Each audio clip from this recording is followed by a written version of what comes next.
Thanks. How about those Cubs, huh? Perfect timing for this, right? You guys all baseballed up before we go into withdrawal until next spring. I'm not really a Cubs fan. I'm a Sox fan, but it's definitely not hard to cheer for. I mean, what a great group of guys, great team, great coach, really enjoyable to watch. That last game, though, it was funny. When we met up here today, almost all the guys on the team talked about it. That last game, Game 7, reminded us of our semifinal game. We had a rain delay. The other team came back. We had a big lead. It was almost the same deal. So it was pretty neat. And I was watching the game. I was thinking the same thing. Man, this is just like our rain delay.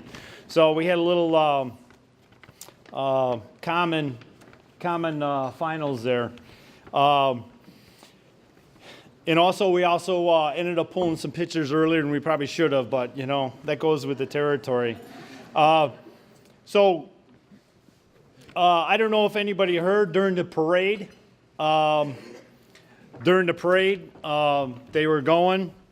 They went 4 2/3 blocks, and Joe Madden went to the first bus, pulled Kyle Hendricks out of there, put him in the back bus, and then he put Lester in the front bus. I was pretty amazed he did that, both times actually, but no, this team was a very special team. We were 30-10. We played a really good schedule. We always tried to up our schedule every year. We played all bigger schools. Our coaching staff, we've always talked about it. I think we lived in a great area for a program that was trying to build to be something special, because there's so many 4A and 3A and good 2A programs around. A lot of the smaller schools that we face downstate, that's all they're playing is playing small schools. So I thought going into the tournament, we always had a big advantage because we always played bigger schools. We played 6 1A teams, 10 2A teams, 7 3A teams, and 2 4A teams that year. So we played a lot of good competition. We only lost 1 game to a 1A school. 2 of the 2A teams that we did play were in the Final Four of 2A. One of them was Harrisburg. We lost 4-0 early in the year. We had 3 starters missing, and they were ranked 4th in the nation when we played them. And like I said, we had 3 starters that weren't even there on that trip. And the other team was Immaculate Conception that finished 4th in the state that year. So we played a really good schedule. In 40 games, we scored 343 runs and only gave up 156 runs.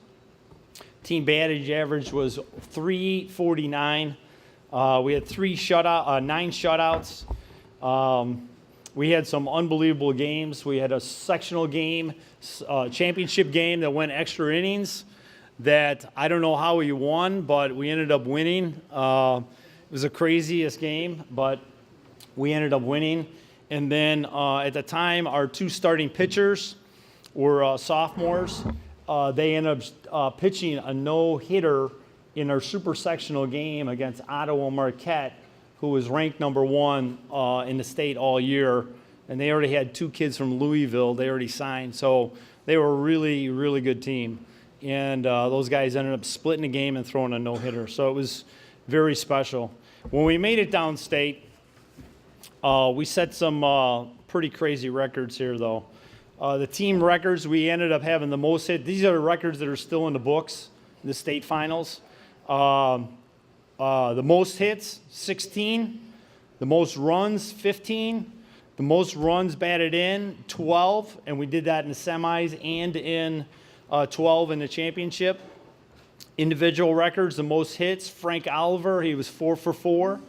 Most runs, Ryan Perez and Brandon Weingartner with 4. Most RBIs, Ryan Perez. In championship game, he had 2 home runs. And then the most doubles, Kevin Elder. The most home runs, Ryan Perez. The most walks, Dylan Scully and Brandon Weingartner. The most stolen bases, Jordan Kalis and Brandon Weingartner. So this was a solid team. This was quite an accomplishment of what we did once we got downstate. But like Rick was saying, the one thing that anyone that has coached any teams, and I run a travel organization and baseball teams, and all those teams, you can always tell which team is going to be successful because you have to have leaders on that team. It's not just from the coaches. If you don't have the kids on the team that are leading, can have all the talent in the world, and chances are you're really not going to go as far as you thought. And Brandon Weingartner and Joe McGannon were unbelievable. I mean, we took these kids. I remember Aaron and Nathan and me. We took the kids the year before because we had a disappointing ending the year before in the regionals. We took them down to the finals. We told them, hey, let's meet down there, Joliet. They sat in the stands, and I think you guys probably remember that, don't you? They all were like, Coach, we should be here. I mean, we could beat any team here. And I go, I know. That's what the coaches have been telling you for the last couple of years. And I think after that, once they saw it, there was no stopping them. I mean, these guys were determined throughout the whole year in the offseason to make it and to win it all. So on behalf of the team, really consider this a great honor to be inducted in here in a great organization, the Elgin Sports Hall of Fame, and thank you very much. Thank you all for being here. I'm just going to add on an interesting story that I think you all might enjoy. As Coach mentioned, it was quite a dramatic game in the semifinal. Just like the Cubs game, we had a blown lead, an early pitching change, a tie game, and a dramatic momentum-shifting rain delay. And just as you may have heard on ESPN or whatever sports news outlet you watch, just as Jason Hayward gathered the guys in the tunnel with the Cubs game, our seniors gathered us together during our rain delay, and we kind of looked at each other, and we talked about how we believed in each other, and we talked about our motto all year, which was Philippians 4:13. If you don't know, Philippians 4:13 reads, I can do all things through Christ who strengthens me. Now, this is a common Bible verse. It's on a lot of motivational posters, perhaps tattoos or people's life verses. But it was our goal all year to glorify God with how we played. And so in that rain delay, we all looked at each other and we said, we did not come this far to lose. Let's go out, let's win this game and glorify God. And it just so happened that as we took the field, the time on the clock was 4:13 p.m. We came back to score 4 runs, win the game definitively 12-8.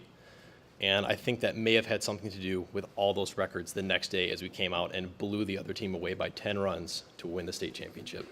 Thank you. I just wanted to share that with you.